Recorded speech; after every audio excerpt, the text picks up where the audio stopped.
Since the Russian attack against Ukraine started, there have been threats and counter-threats that have been traded between Russia and the Western allies. And now the Russian president has alluded to Russia's nuclear arsenal while effectively warning the West to back off. In a meeting with the Russian Security Council, Vladimir Putin has ordered his defense chiefs to put the country's nuclear deterrence forces on high alert. The Russian president said that nuclear deterrent forces have been put on alert in a special regime of combat duty. Take a listen in. Уважаемые коллеги, вы видите, что западные страны предпринимают не только недружественные действия в отношении нашей страны в экономической сфере, я имею в виду нелегитимные санкции, о которых все хорошо знают, но высшие должностные лица ведущих стран НАТО допускают и агрессивные высказывания в адрес нашей страны. Поэтому приказываю министру обороны и начальнику генерального штаба перевести силы сдерживания российской армии в особый режим несения боевого дежурства. Vladimir Putin accused the West of taking unfriendly steps against his country, international tensions already mounting over the Russian invasion of Ukraine, and the Russian president's order will cause further alarm. Russia's ally Belarus has also threatened to deploy nuclear weapons if Poland or Lithuania do so. Moscow has the world's second largest arsenal of nuclear weapons and ballistic missiles, which form the backbone of Russia's deterrence forces. This is the second time that the Russian president has resorted to such posturing, warning the Western allies. In a statement at the onset of the invasion, remember, Putin said that anyone who tried to hinder Moscow would encounter historic consequences. The fears of these tensions mounting and a standoff between nuclear powers is a large part of the reason the US and its NATO allies have been so adamant that they will not send troops to Ukraine.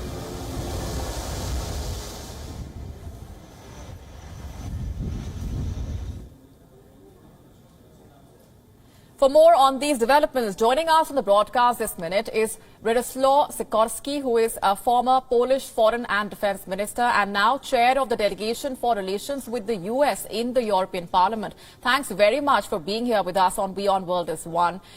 Your reaction to the latest coming in from Russia, where the Russian president has ordered his nuclear deterrent forces to be on high alert. What do you make of that? Well, first of all, nuclear deterrent forces are always on high alert because reaction times are so short. So this, I think, is a piece of theatrics.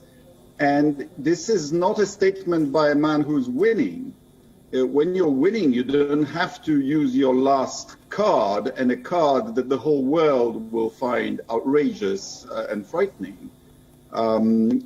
So this is not going well for President Putin.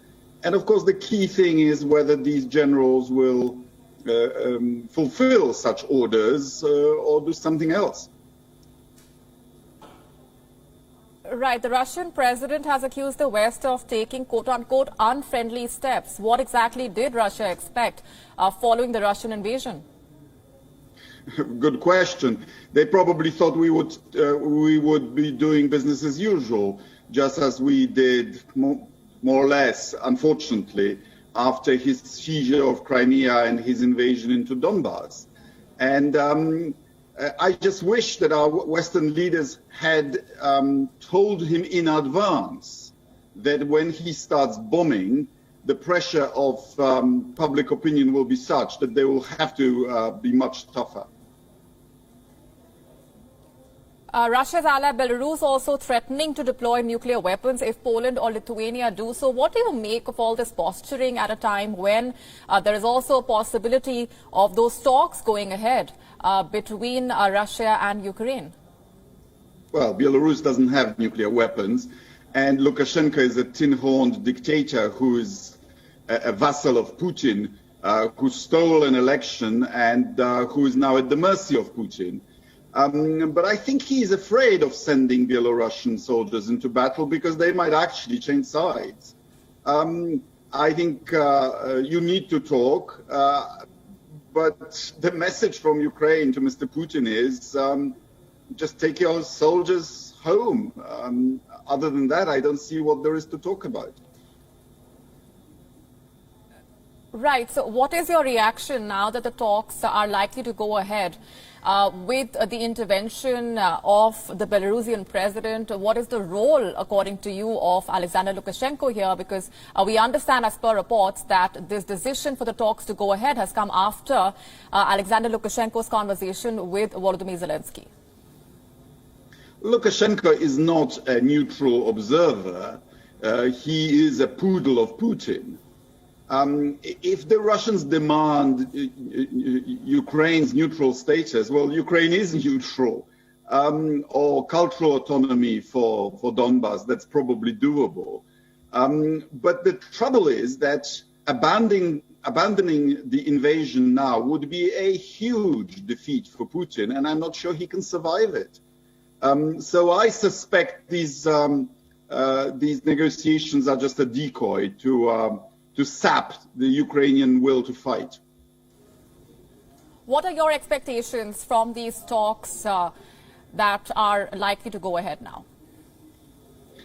Well, today is an interesting day because we know that tomorrow the Russian financial system and economy will collapse. Banks will not manage to switch to a cash economy overnight. And very soon, Russian bank accounts, at least dollar ones, will not be able to serve their customers. So Putin has an incentive to make concessions. One wonders about his grip on reality, though. Also, the Russian claims that have been coming in throughout, that they have been ready for dialogue, even when the full-scale attack against Ukraine was launched. What is the larger message that has been coming in from Vladimir Putin, according to you? What is your assessment of his strategy at this point? Well, the Russians failed to predict that Ukraine would win the information war. The narrative of a victim of unprovoked invasion has produced a worldwide outrage and disgust at Putin's actions. And perhaps this is an attempt to recapture the narrative and portray Russia as a country ready for some kind of compromise. I think it is not to be trusted at this stage. Let's also talk about the situation on the ground and the humanitarian fallout of what we have already witnessed. The Polish border has been seeing thousands of Ukrainians. There is this constant fear of the situation going out of control further.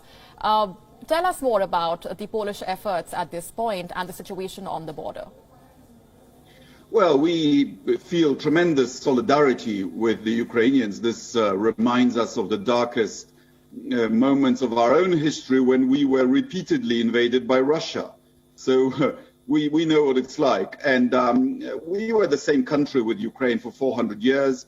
We speak a similar language. We already have 1 million Ukrainians in Poland. They are being welcomed with unprecedented generosity.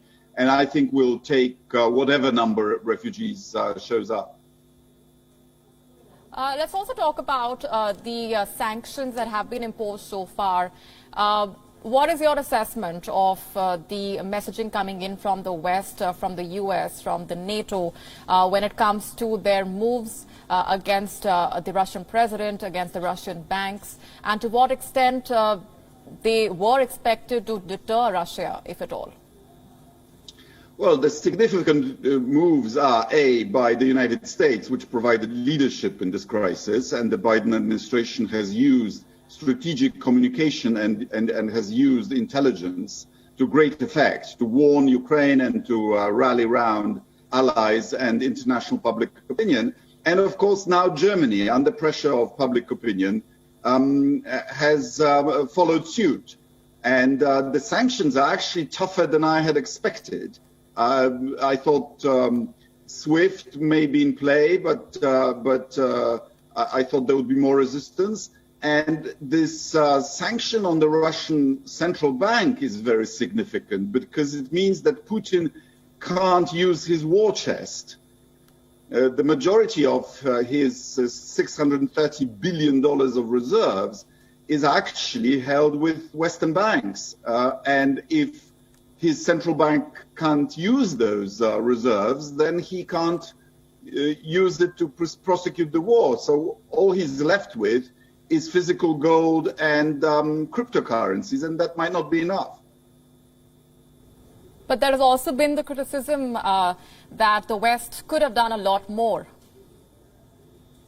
We could have done more earlier. Germany could have dropped the Nord Stream project earlier. That would have sent a warning signal. And we could have told Putin in advance more plainly how painful this is going to be for him.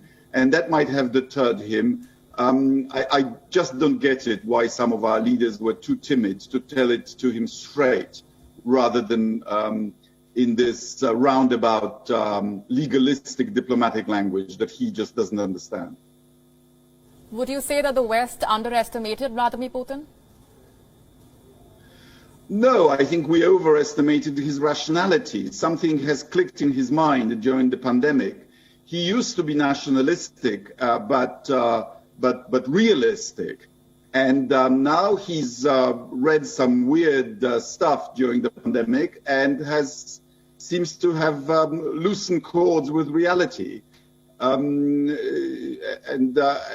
blame his immediate surroundings for not keeping him abreast of realities.